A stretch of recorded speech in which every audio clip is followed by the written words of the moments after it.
আসুন, আজকে যে কারণে এখানে এসেছি, আমরা এসেছি গণভোটে আপনারা হা বলেছিলেন। এদেশের 70% মানুষ হা বলেছে। হা বলার মাধ্যমে তারা জানিয়ে দিয়েছে অতীতের পচা রাজনীতি এবং শাসন ব্যবস্থা আমরা আর চাই না। আমরা পরিবর্তন চাই, নতুন শাসন ব্যবস্থা চাই, নতুন বাংলাদেশ গড়তে চাই। আফসোস, বর্তমান সরকারি দল তারা বলেছিলেন অধিকাংশ জনগণ যদি গণভোটে হায়ের পক্ষে রায় দেয় তাহলে আমরা গণভোটের প্রত্যেকটি দাবি অক্ষরে অক্ষরে বাস্তবায়ন করব। আমরাও বলেছি, তারাও বলেছেন গণভোটে হা বলুন, আমরাও বলেছি গণভোটে হা বলুন। কিন্তু হা যখন বিজয়ী হলো, যেভাবেই হোক মেকানিজম করে তারা যখন ক্ষমতায় চলে গেলেন তখন হাটা তারা ভুলে গেলেন। এখন বলতে বলতে এসে তারা বলতেছেন আমরা কখনো সংস্কারের কথা বলি নাই। না না বন্ধুরা, আপনারা সত্য বলছেন না, আপনারা মিথ্যা বলছেন। কারণ আপনাদের 31 দফা সংস্কারের দাবির প্রথম দফাই হচ্ছে সংস্কার। এখন বলেন যে সংস্কার কি জিনিস বুঝি না। আসেন আমরা সংবিধান সংশোধন কমিটি করি। আমাদের সংসদের ভিতরে আপনারা দেখবেন মাঝে মাঝে একজন অবৈতনিক শিক্ষক তিনি আমাদেরকে সবক দেন। এইটা সংবিধান, ওইটা সংবিধান, এইটা ধারা, ওইটা ধারা। আমি জিজ্ঞেস করতে চাই, সংবিধান এবং কার্যপ্রণালী বিধি কোথায় আছে? সংসদে আপনি একটা সংবিধান সংশোধন কমিটি করতে পারবেন, মেহরবানি করে তা দেখিয়ে দেয়। আমরা যখন তার প্রতিবাদ করেছি, এখন শুনলাম সংসদের ভিতরেই তারা আওয়াজ দিয়ে সংবিধান সংশোধন কমিটি গঠন করলেন। আমরা এটাকে ঘৃণা করে প্রত্যাখ্যান করেছি। এখন নাকি তারা এটার নাম পাল্টাইয়া নতুন ভাবে তারা আকিদা করতেছেন নতুন নামে। তারা এখন বলতেছেন বিশেষ কমিটি। জনগণের সাথে আর কত সলচাতুরি করবে, আর কত দুটাবাজি করবে? সংসদের ভিতরের কথাগুলো আজকে আর সংসদের হাউসে নাই, এটা দুনিয়ার সর্বত্র চলে গিয়েছে। পদে পদে মিথ্যা বলবেন, ধোঁকা দিবেন, পরিণতির জন্য তৈরি থাকুন। 2006 সাল থেকে শুরু করে 24 সাল পর্যন্ত টানা 19 বছর এদেশের মানুষ রক্ত দিয়েছে, জীবন দিয়েছে, আয়নাগরের সঙ্গী হয়েছে। লক্ষ লক্ষ মামলা মাথায় নিয়ে জেলে গিয়েছে, সন্তান হারিয়েছে, স্বামী হারিয়েছে, এমনকি স্ত্রী হারিয়েছে।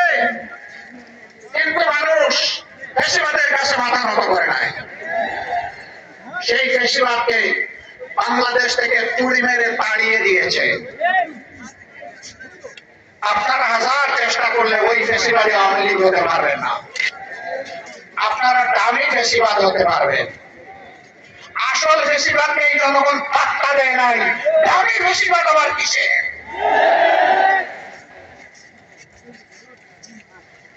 ফ্যাসিবাদ যে পথে হেঁটেছে আপনারা সেই পথে হাঁটছেন।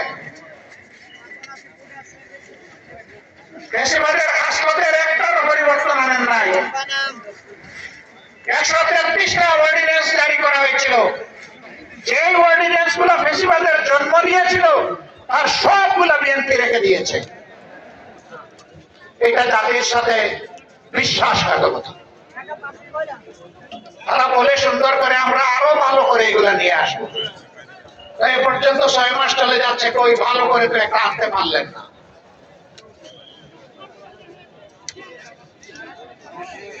আমরা বুঝতে পারছি জনগণকে ধোঁকা দেওয়ার জন্য আরেকটা অপকৌশলের আশ্রয় তারা নিতে পারে। তাদের মন মতো একতরফা ওই অবৈধ কমিটিতে আলাপ আলোচনা করে, সংবিধান সংশোধন কমিটি বলে কোনো কমিটি নাই, এটা অবৈধ যদি গঠন করা হয়ে থাকে, ওখানে আলাপ আলোচনা করে তাদের মন মতো কিছু জিনিস স্বৈর শাসনকে পাকাপোক্ত করার জন্য তারা হয়তো নিয়ে আসবে। 2/3 জুড়ে হয়তো পাশও করবে। তারপরে বলবে আগে তো সংবিধানে গণভোট ছিল না, এখন পঞ্চদশ সংশোধনী বাতিলের মাধ্যমে এটা ফিরে এসেছে। আমরা এখন এই বিষয়গুলোই এখন গণভোটে দেব।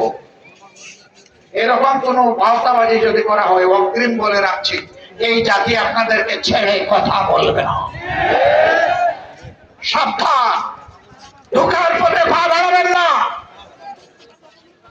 আমাদের সাফ কথা, যে গণভোটে জনগণ 70 রায় দিয়েছে, সেই একই দিনের ভোটে আপনারা সরকার বলে এখন দাবি করছেন। ওই গণভোট না থাকলে এই সরকারও মানা হবে না।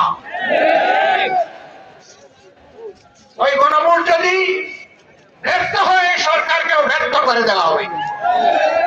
ওই গণভোট মানতে আপনাদেরকে জনগণ বাধ্য করবে।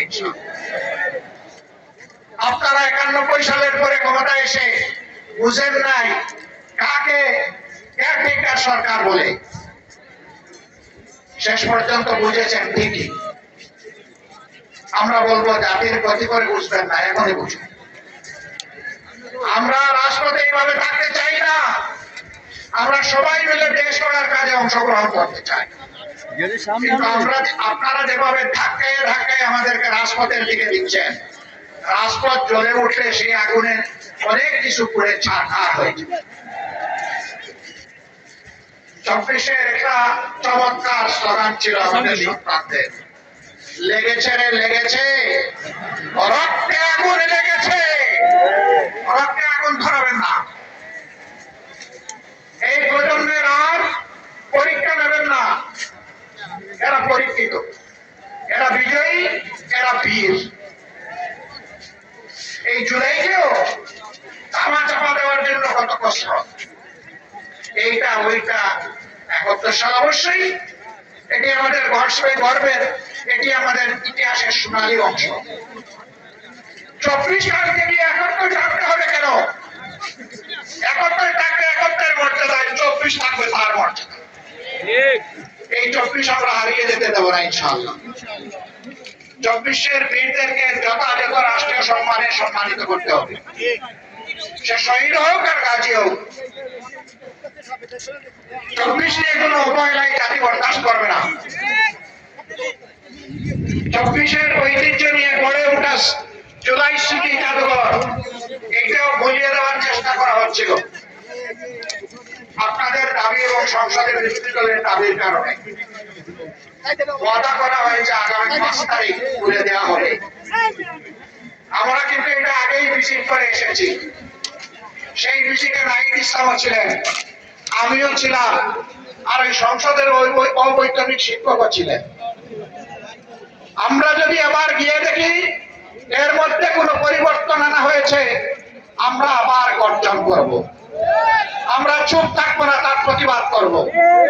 যদি কোনো ঐতিহ্য গায়েব করা হয়ে থাকে, শুরু আনা তাদের কাছ থেকে আমরা তা আদায় করে ছাড়বো ইনশাআল্লাহ।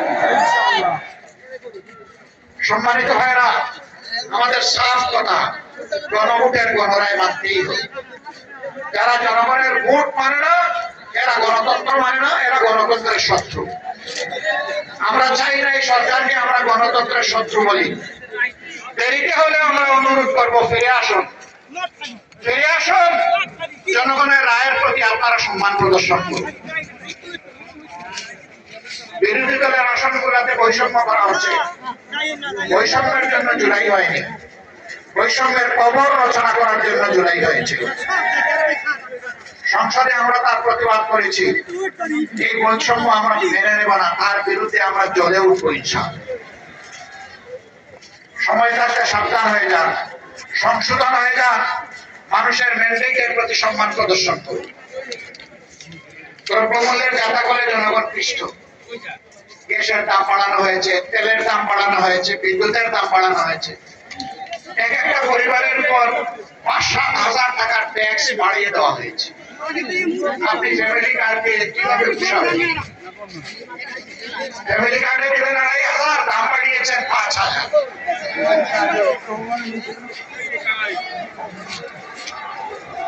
সম্মানিত ভাইয়েরা, ইনশাআল্লাহ যদি এর ভিতরে তারা না মানে, সিলেটে আমাদের সমাবেশ রয়েছে 25 তারিখ। আমরা আশা করবো এর ভিতরে তাদের শুভবুদ্ধির উদয় হবে। তারা ঘোষণা দিবেন যে হ্যাঁ আমরা গণভোট মেনে নিলাম। যদি মেনে না নেন তাহলে ঢাকার মহাসমাবেশের জন্য আপনারা প্রস্তুত থাকুন।